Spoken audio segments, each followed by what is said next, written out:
రాజకీయాల్లో కీలక పరిణామం చోటు చేసుకోబోతోందా? ఎందుకీ ఏం జరగబోతోంది? కాళేశ్వరం కమిషన్ విచారణకు బీఆర్ఎస్ అధినేత మాజీ సీఎం కేసీఆర్ హాజరు కాబోతున్నారు.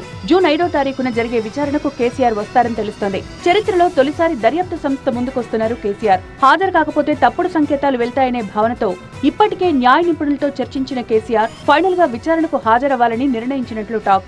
ఇప్పటికే కాళేశ్వరం ప్రాజెక్టు అవినీతి, నిర్మాణ లోపాలపై జస్టిస్ పీసీ ఘోష్ నేతృత్వంలోని కమిషన్ సుదీర్ఘ విచారణ జరిపింది.